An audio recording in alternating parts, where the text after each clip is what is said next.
अब चलते हैं बिजनौर। बिजनौर में है विधानसभा की 8 सीटें, बीजेपी को 6 मिली थी और समाजवादी पार्टी को 2। बिजनौर में देखिए मुकाबला बड़ा इंटरेस्टिंग है। आरएलडी ने भी जाट उतारा और बीजेपी ने भी जो है वो जाट उम्मीदवार उतारा। बीजेपी से हैं सुची चौधरी और आरएलडी से नीरज चौधरी। सुची चौधरी विधायक रही हैं। नीरज चौधरी के खाते में ये जाता है कि वो पेशे से बड़े अच्छे डॉक्टर हैं और उनकी बड़ी अच्छी इमेज है। और दूसरा जो है बीएसपी की उम्मीदवार हैं रुचि वीरा।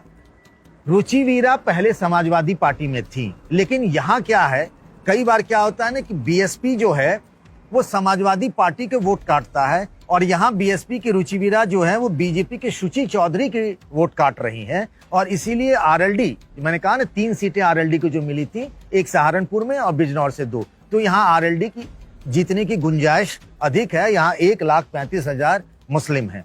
धामपुर की सीट है, यहाँ समाजवादी पार्टी के नईमुल हसन चुनाव लड़ रहे हैं, जो पहले नूरपुर से विधायक रहे हैं और उनकी जीत की संभावना ज्यादा है। यहाँ बीएसपी से मूलचंद चौहान जो मंत्री भी थे, समाजवादी पार्टी से चुनाव तो लड़ रहे हैं बीएसपी से, लेकिन समाजवादी पार्टी के वोटों का बंटवारा वो नहीं कर पा रहे हैं और ये सीट बीजेपी के पास थी, यानी एक तरीके से ये बीजेपी का नुकसान हो सकता है। बढ़ापुर, यहाँ सुशांत सिंह लड़ रहे हैं, वही सर्वेश सिंह जो मुरादाबाद से सांसद रहे हैं उनके बेटे हैं। और यहां कड़ी टक्कर है बीजेपी और समाजवादी पार्टी के बीच में। नहटौर है, यहां भी कड़ी टक्कर है बीजेपी और आरएलडी। यहां आरएलडी को टिकट मिला है, मुंशी रामपाल हैं और ओम कुमार एमएलए हैं बीजेपी के, में किसी के खाते में जा सकती है। ऐसी करीब 55 सीटें जो हैं उसमें से करीब 8-10 ऐसी सीटें हैं जहां 1-2 हजार के मार्जिन से कोई भी जीत हार सकता है। अगर ऐसी स्थिति है तो आप कह नहीं सकते हैं कौन जीतेगा कौन हारेगा।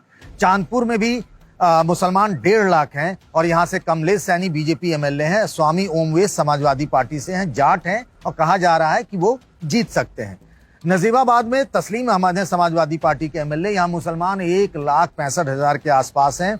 कुंवर भारतेंदु सिंह भी लड़ रहे हैं यहाँ बीजेपी से। शाहनवाज आलम है बीएसपी से और यहाँ शाहनवाज आलम लड़ तो रहे हैं बीएसपी से, लेकिन अगर उन्होंने तस्लीम अहमद का वोट काट लिया तो बीजेपी की गुंजाइश बनती है, वरना समाजवादी पार्टी की जीत आप तय मान लीजिए। नूरपुर में सीपी सिंह है बीजेपी के और जो जानकारी मिल रही है कि यहाँ जो समाजवादी पार्टी के उम्मीदवार है ना राम अवतार सैनी, उनके वोट काट रहे हैं सफीन हाशमी जो है बीएसपी से। मुस्लिम वोटों का बंटवारा होता हुआ नजर आ रहा है, तो यहाँ बीजेपी की जीत हो रही है।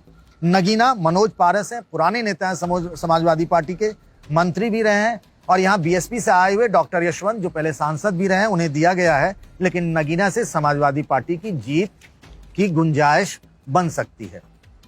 तो ये रहा हिसाब।